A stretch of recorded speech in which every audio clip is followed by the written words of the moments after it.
Muy buenos días, muy buenas tardes o muy buenas noches, dependiendo de la latitud de donde usted nos esté sintonizando. Queremos darle una bienvenida cordial a nuestro ministerio, la Iglesia en Casa, una iglesia a tu alcance.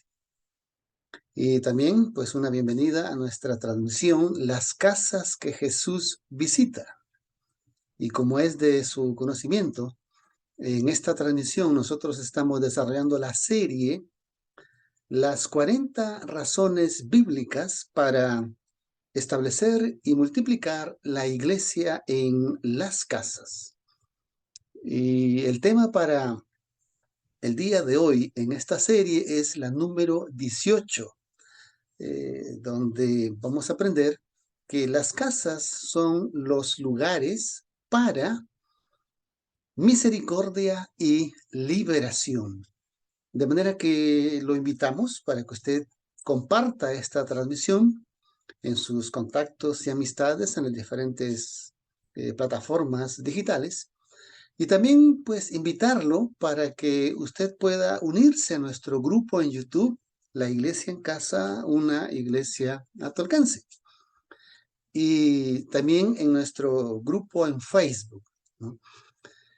Queremos que nos ayude a crecer en nuestra comunidad, en nuestra familia. El tema de hoy está basado en el libro de Lucas. Y en este evangelio nosotros vamos a poder comprender esta hermosa enseñanza que nos deja lecciones muy importantes para nuestros días.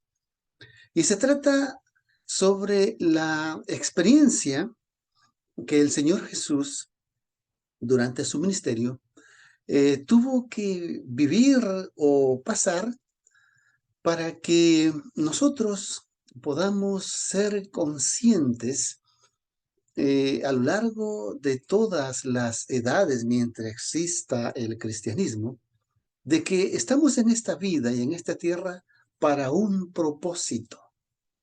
Y el propósito es ser los portadores de este mensaje de gracia y libertad. Es por eso que esta razón número 18 lleva ese título. La iglesia en las casas son lugares para compartir esa gracia y esa libertad.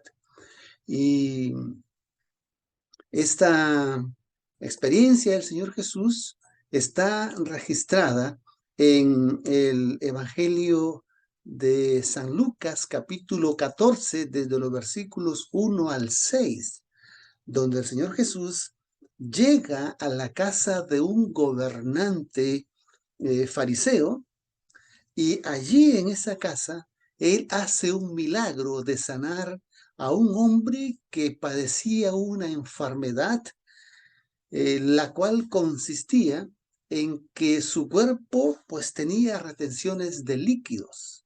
Se le hinchaba su cuerpo, la piel se le hinchaba y como que se le formaban globos o burbujas de agua. Entonces, esta es la historia de este personaje y vamos a leerlo. Lucas 14, 1 al 6. Y aconteció que entrando en casa de un príncipe de los fariseos, un sábado, entró a comer con ellos.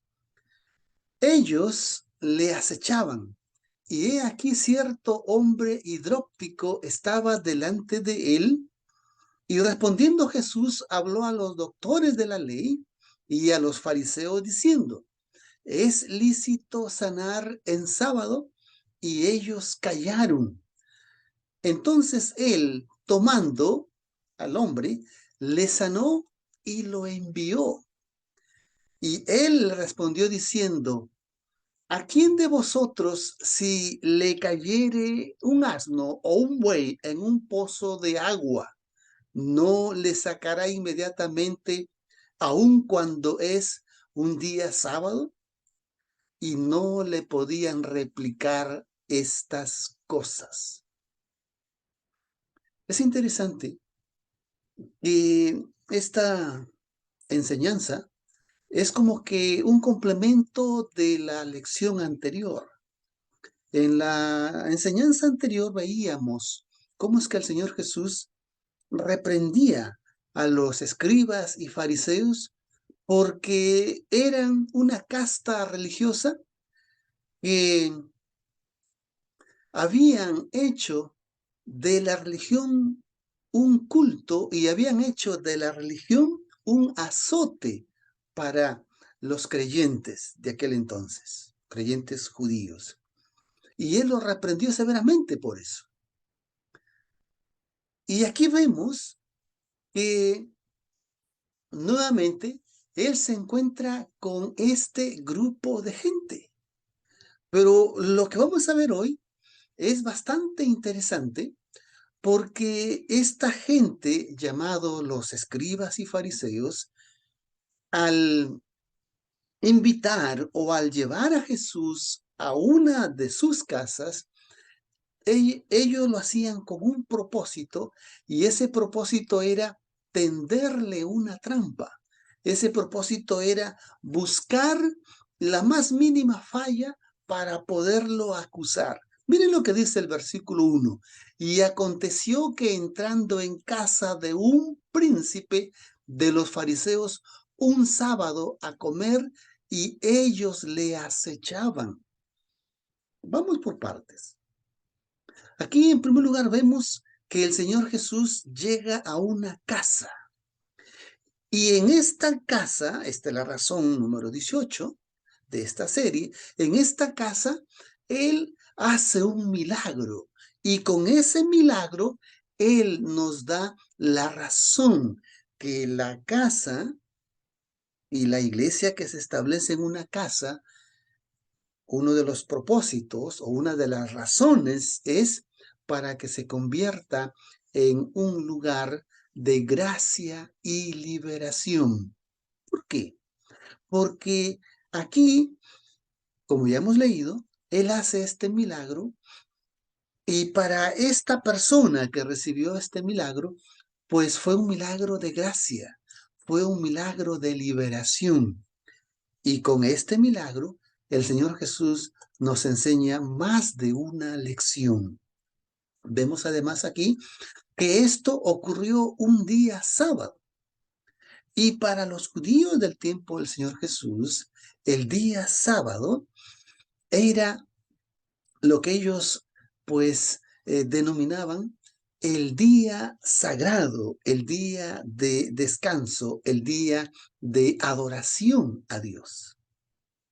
Por lo tanto, en ese día no se podía hacer, según su reglamento de ellos, ninguna otra obra, ninguna otra actividad que no sea estrictamente religiosa. Ojo, que no estoy diciendo espiritual, no estoy diciendo sagrada, sino estrictamente religiosa, porque fue a eso que ellos habían caído.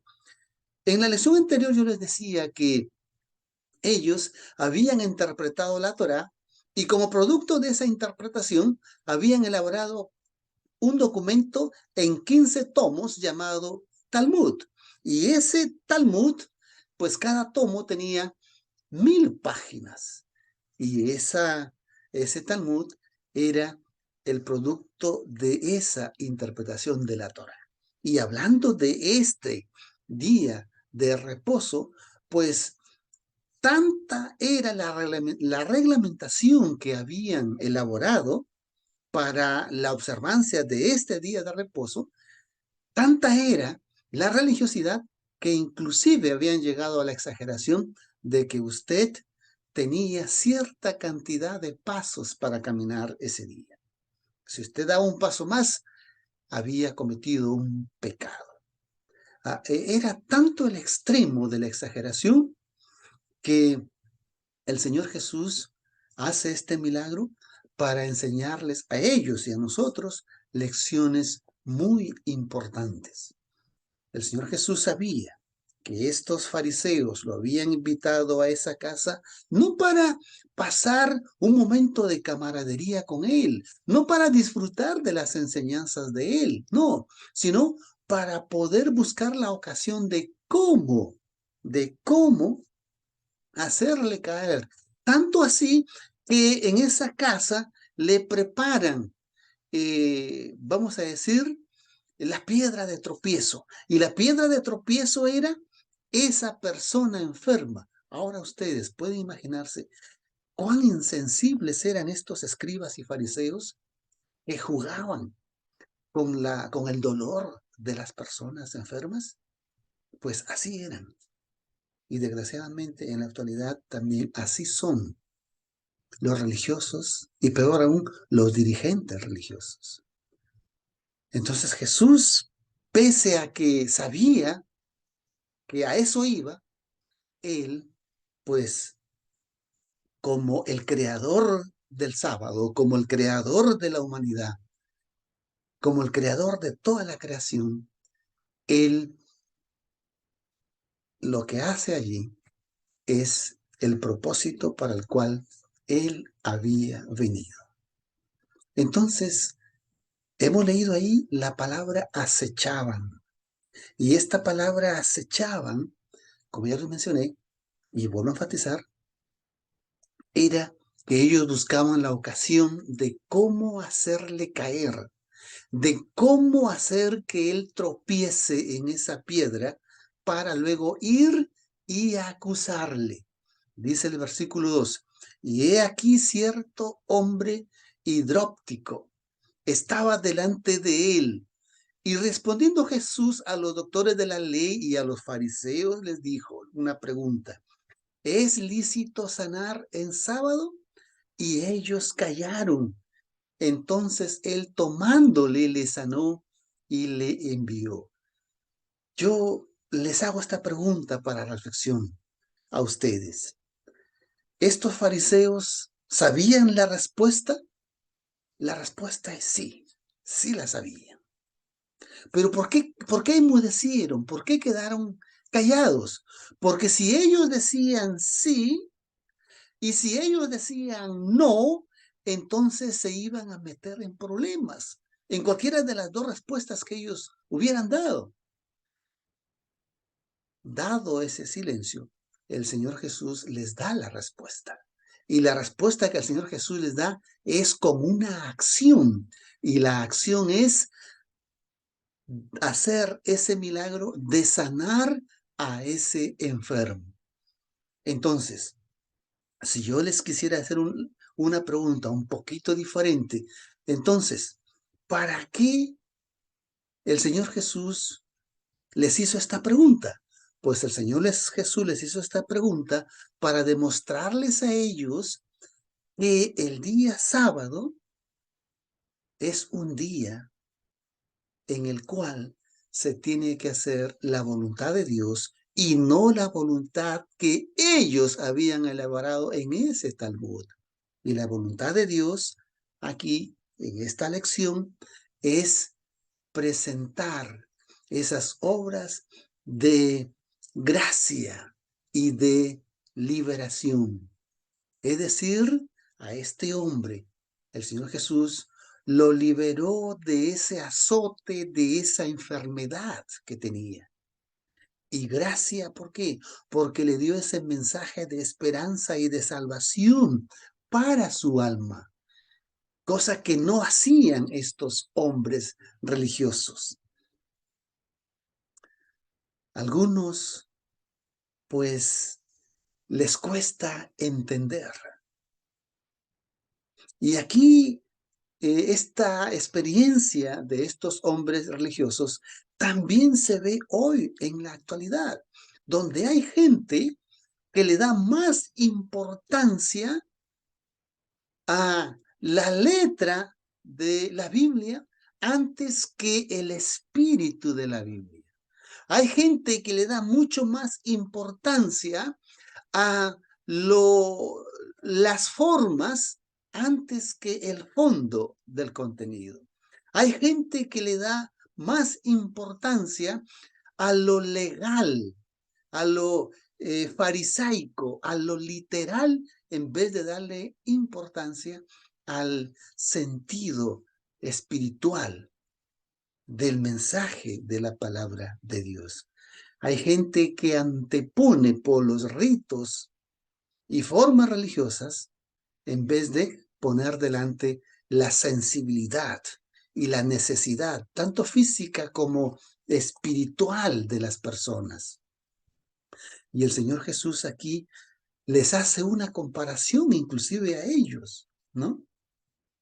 Que vamos a ver un poquito más adelante, cuando Él les dice, si ustedes tuvieran uno de sus animales que cae en un pozo de agua y está a punto de ahogarse, ¿ustedes no le echarían mano para rescatarlo?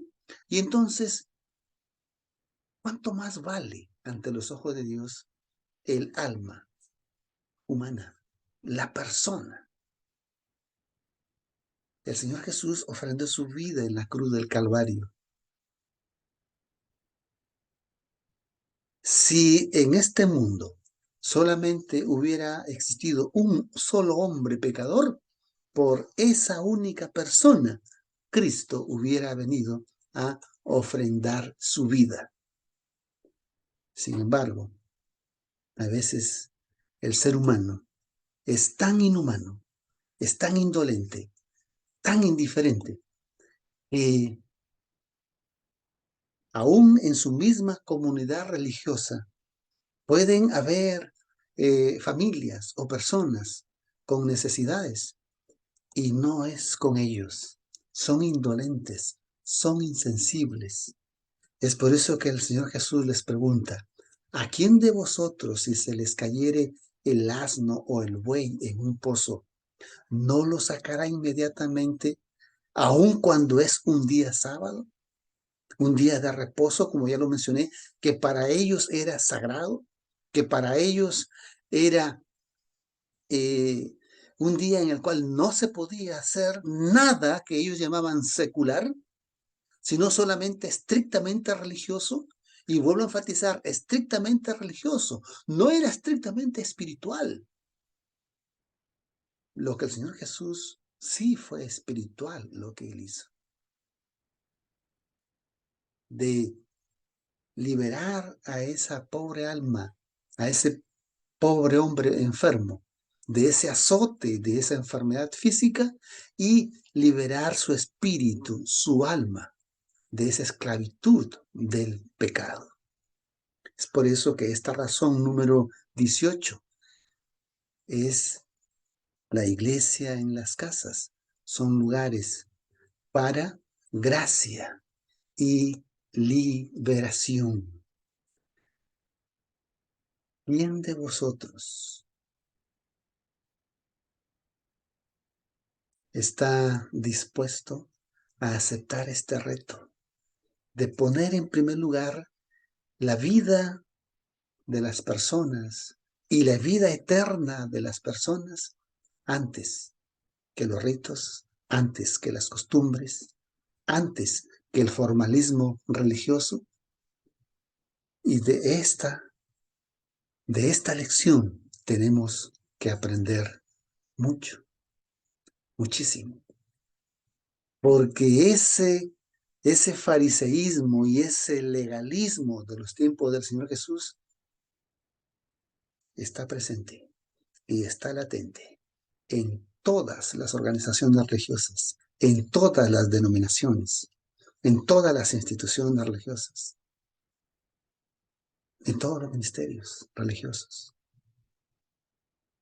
Y eso ocurre cuando el hombre se olvida de Dios, aún siendo, entre comillas, llamados cristianos, y se concentran en la religiosidad.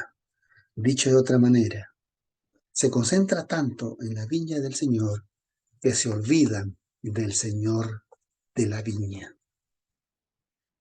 Y el propósito de esta razón y de esta lección es que nosotros seamos conscientes que en nuestra vida cristiana, en nuestra vida espiritual, Adoptemos el ejemplo de Cristo, de poder poner en primer lugar a las personas y a su necesidad y brindarles ayuda, brindarles solución a sus necesidades.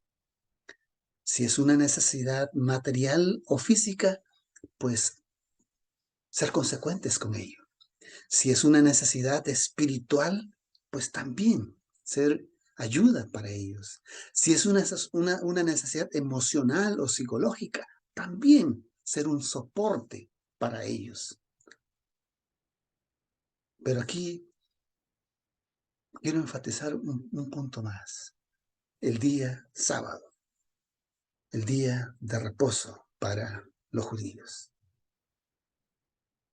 Pues para ellos era, como ya mencioné, un día de reposo, un día sagrado y un día de no hacer nada, lo que ellos denominaban secular o de trabajo. Pero entonces, ¿qué cosa es el sábado para el cristiano? Pues sencillamente, para el cristiano es un día en el cual uno recuerda a Dios como creador.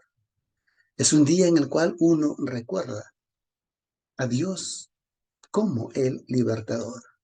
Es un día en el cual uno recuerda a Dios como el sanador. Y es un día en el cual uno recuerda a Dios como el que hace el bien para todos.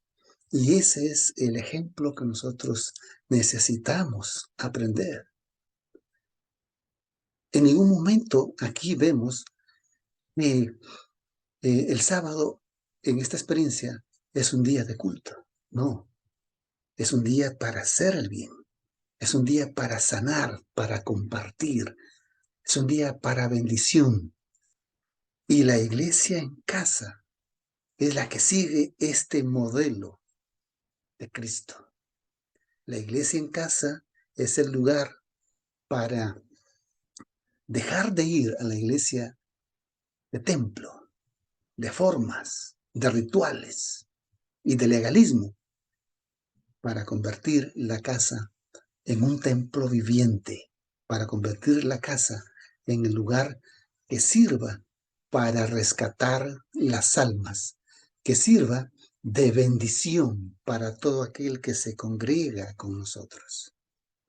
Yo quiero invitarte para que tú puedas tomar esa sabia y bendecida decisión de convertirte en un portador de esa gracia, en un portador de esa liberación. Ya tienes 18 razones para que puedas abrir tu casa y establecer una iglesia allí en tu casa. Y el Señor te va a bendecir. El Señor va a hacer de ti un conducto de bendiciones. Quiera el Señor tocar tu corazón. Quiere el Señor tocar tu sensibilidad para que puedas actuar con esa sensibilidad humana. Y si eres un hijo de Dios, para que puedas ser un discípulo que refleje el carácter de Cristo, tal como el Señor Jesús lo ejemplificó en esta lección, de darle solución a la necesidad de este hombre. Si en nuestra iglesia, en la casa, llega alguien, nosotros tenemos que estar atentos para, de una manera con discernimiento, descubrir y encontrar qué necesidades tiene esa persona. Necesidades físicas, necesidades materiales, necesidades espirituales, necesidades emocionales o psicológicas, necesidades sociales. Todo eso es lo que nos quiere enseñar esta lección número 18. Que el Señor te bendiga y que te ayude para que te conviertas en un canal de bendición. Nos vemos la próxima transmisión. Bendiciones.